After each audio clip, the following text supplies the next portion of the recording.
Hello everyone, this is Ian with Sanctum of the Craft.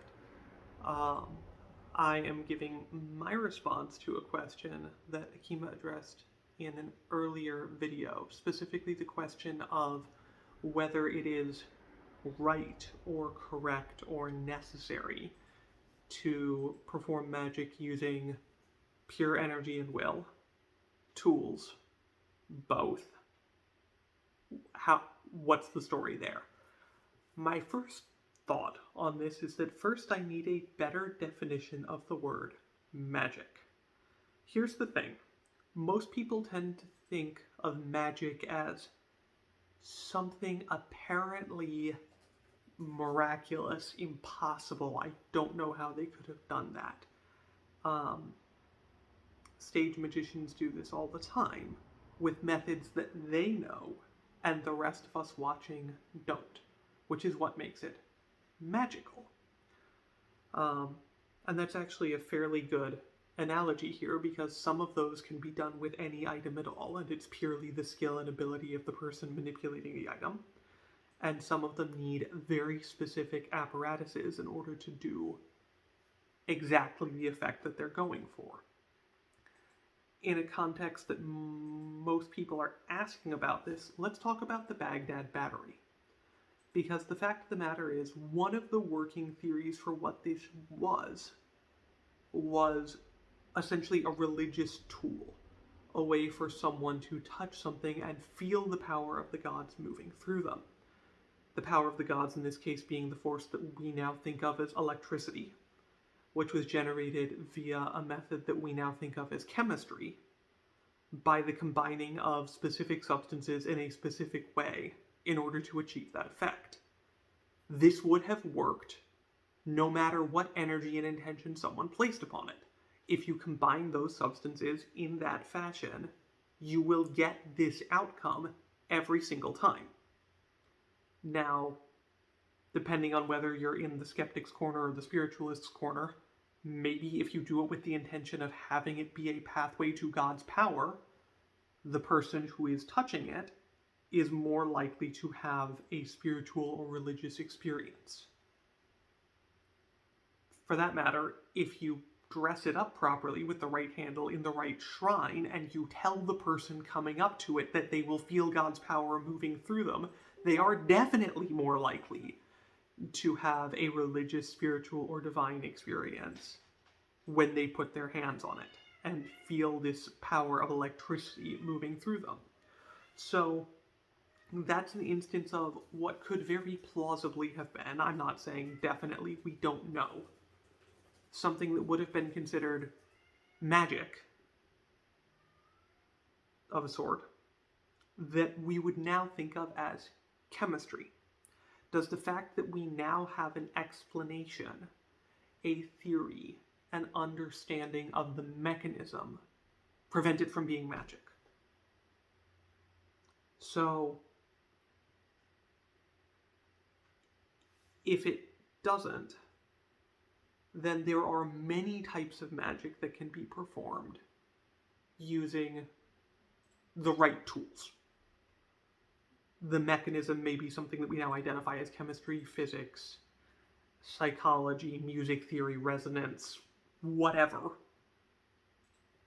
But knowledge of the mechanism doesn't necessarily make something not magical. So,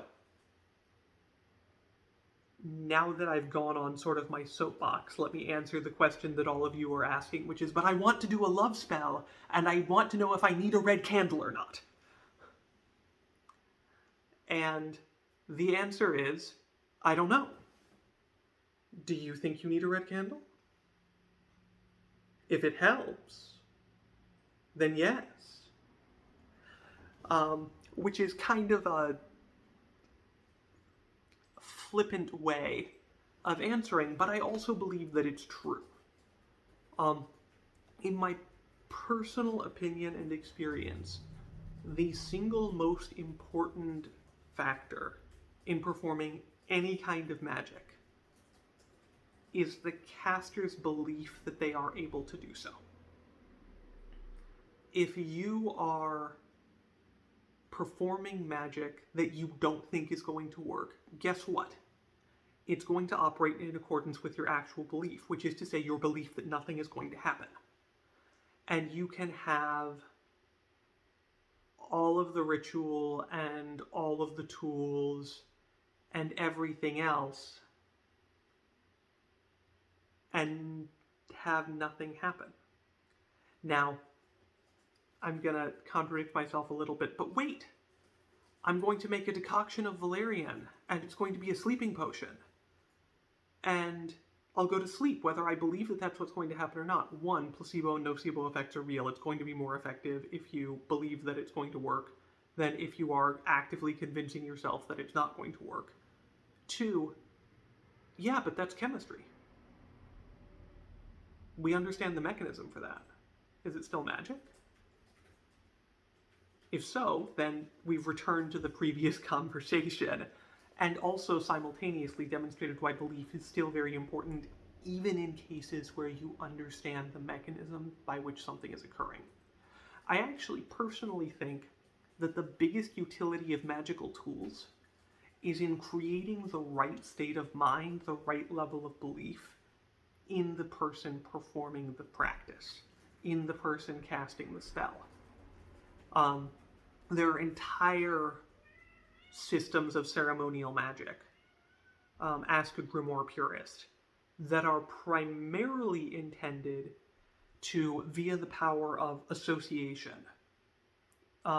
subconscious and also intentionally created over years of practice within the practitioner, to induce the right kind of mental state, the right kind of belief in the spell that is being cast.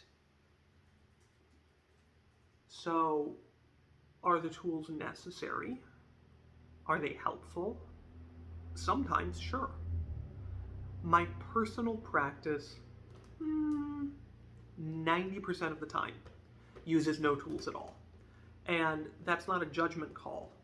That's just my personal preferences, the types of things that I tend to do. And to some extent, the way that I initially learned. For those who aren't aware, I ended up coming into magic through multiple side doors at the same time. I was practicing martial arts, I was learning massage therapy, I was studying energetic systems of the body in both contexts, and I was sort of looking into how does this function, what can you do with it? And in both of those contexts, the main tools that you're using are your own body. So that tends to be my default. Having said that, I do possess and occasionally use a variety of different tools. One of the single sort of areas that I find tools to be the most useful in is divination. Because whether you conceptualize divination as the generation of randomness and the creating of connections between a random output stream and what's currently happening, what has happened, or what will happen. I'm not getting into the math magic involved with that right now. That's a topic for another time. It's a lot easier if you have an external source of randomness, preferably one with a pre-established symbol set that you can use for interpretation. In other words, a tool. Now, this can range from your favorite tarot deck to your favorite shuffled mixed playlist for your source of semi-randomness. Whatever works for you. But it's often a lot easier than trying to just do that one completely internally and without the assistance of tools. So, do I use tools? Sometimes. Not most of the time. Do I think they're necessary? No. Do I think they can be beneficial? Yes. Do I think that they will be necessary for a person who believes that they are necessary? Yes. Do I think that they can sometimes make things easier? Absolutely. Thank you all for tuning in, and I will talk with you next time. Stay safe out there, everybody.